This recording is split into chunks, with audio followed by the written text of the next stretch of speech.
or Senate office of your Democratic member and tell them, I want you to do more. Like, that's actually doing something rather than being a hypocrite and saying they're not doing anything. Well, you're not doing anything. Like, if you want more to be done, physician, heal thyself. Yeah, and encourage them to do it. Help them do it. Get it out there. Yeah, exactly. Thanks, Lawrence. Rachel. Thank you. Thanks. Well, if you disapprove of the job Donald Trump is doing as president, you are not alone. 52% disapprove of the job Donald Trump is doing as president in a new Marquette University poll released today. And that is 2% more than the total number of people who voted against Donald Trump in the presidential election, which means that some of those Trump voters now disapprove of Donald Trump, maybe a couple of percent of them. And they have a right to disapprove of Donald Trump's job as president if they believed Donald Trump in the presidential campaign when he said this. When I win, I will immediately bring prices down starting on day one.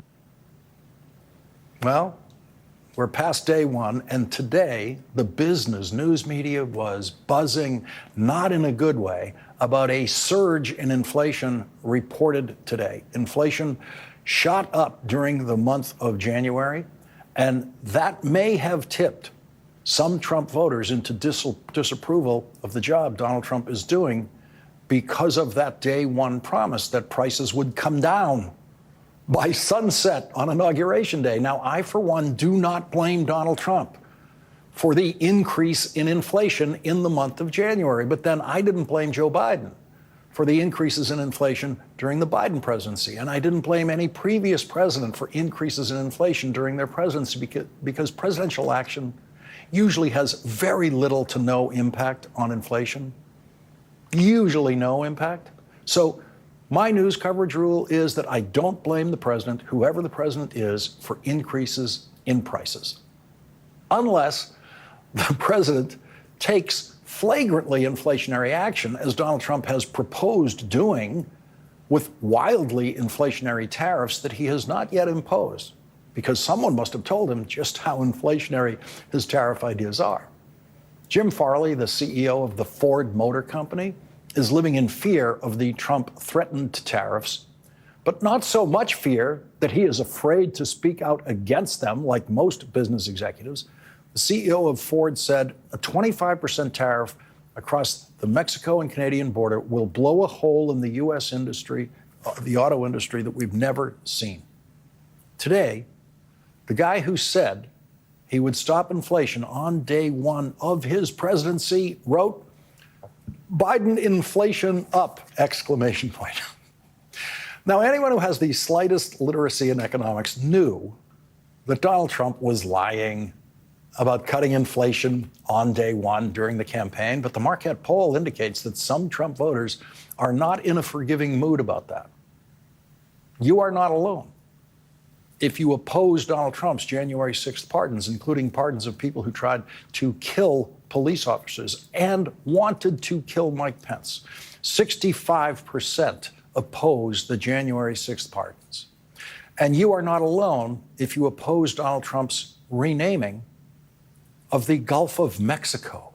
71% oppose renaming the Gulf of Mexico. Wait until Donald Trump finds out the name of the state between Arizona and Texas. What name will he come up with for New Mexico? Whatever it is, the Marquette poll tells us that an overwhelming majority of Americans will oppose it. Today, a few members of the White House press corps were allowed to ask questions in the White House press briefing room with the White House press secretary at the podium, something that doesn't happen every day in the Trump White House, but did happen every day in the Biden White House.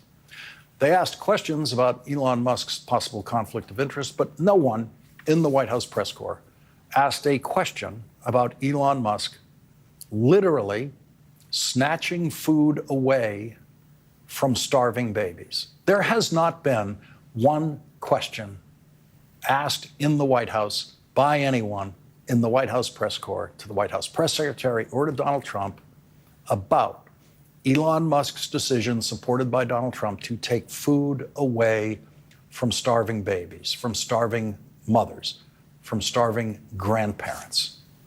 In Sudan, where the United States Agency for International Development was saving lives every day by getting food to people in the middle of a famine, Elon Musk's conflicts of interest, though, of course, are not as important as the people that he is actually killing in Africa this week. And that is what he's doing. That is what's happening. You heard Dr. Atul Gawande, former USAID official, on this program Monday night saying lives have already been lost. People have already died because of what Elon Musk decided to do to them.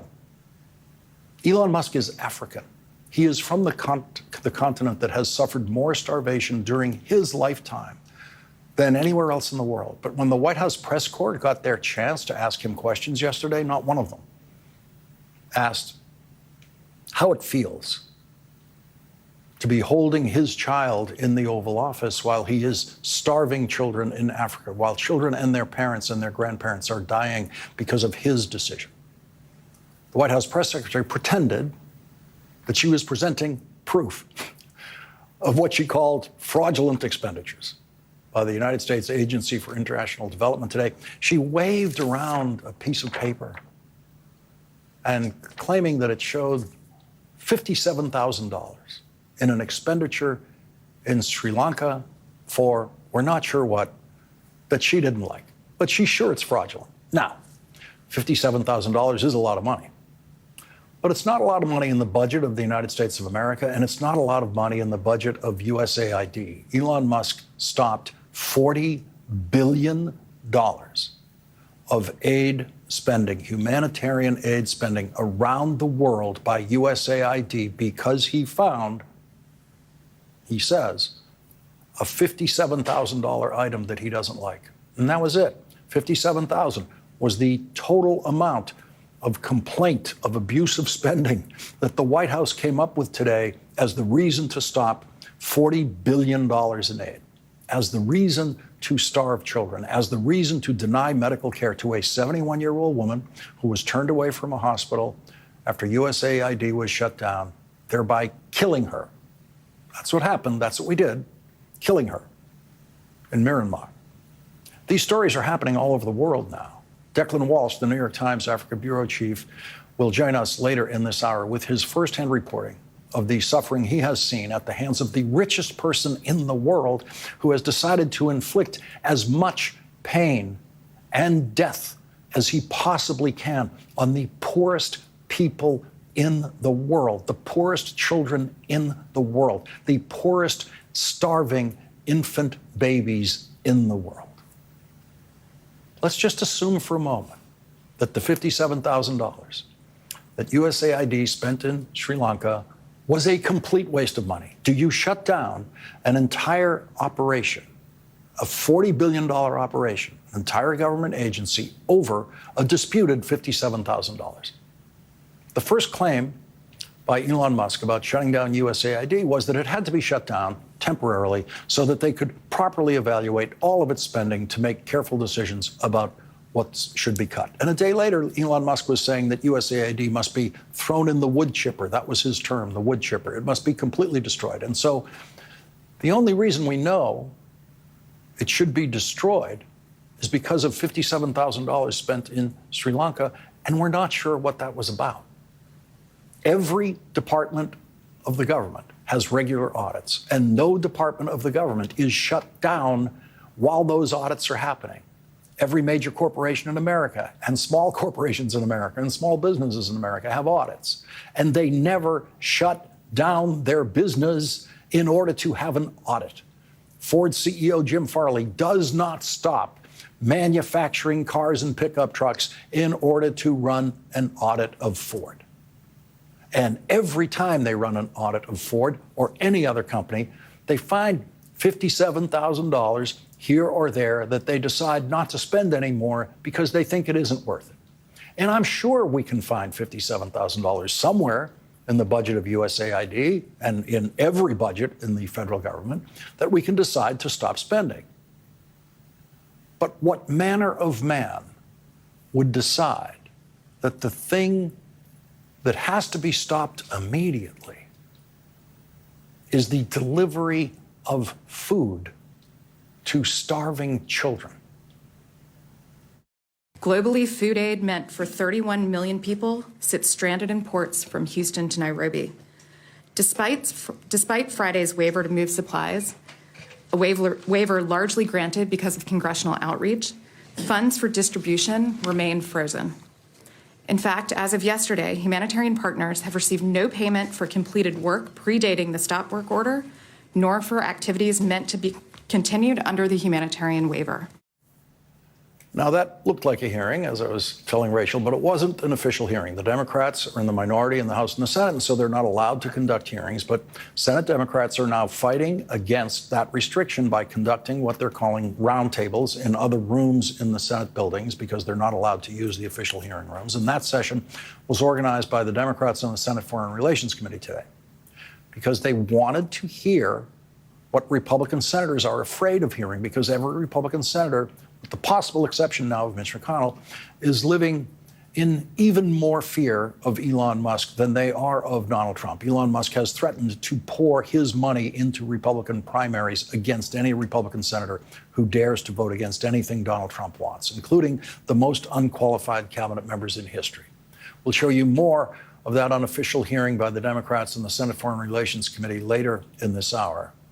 Those kinds of hearings run by Democrats will only become increasingly more important for all of us to cover.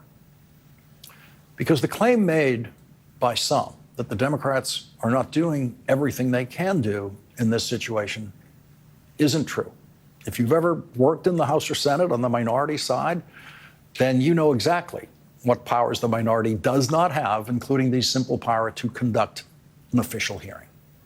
The Senate Budget Committee had an official meeting today called a markup. A markup is when a committee votes on a bill being considered by that committee. The phrase markup comes from the ancient practice of suggesting changes to the chairman who has presented the bill to the committee. And so if you're lucky, the chairman will mark up the bill with your changes. That process takes place through the formal introduction of amendments to what the chairman has presented. And what Budget Committee Chairman Lindsey Graham presented to the committee seemed really strange to Democrats after hearing Elon Musk go on and on and on for weeks now about cutting trillions of dollars in spending from the $7 trillion budget of the federal government.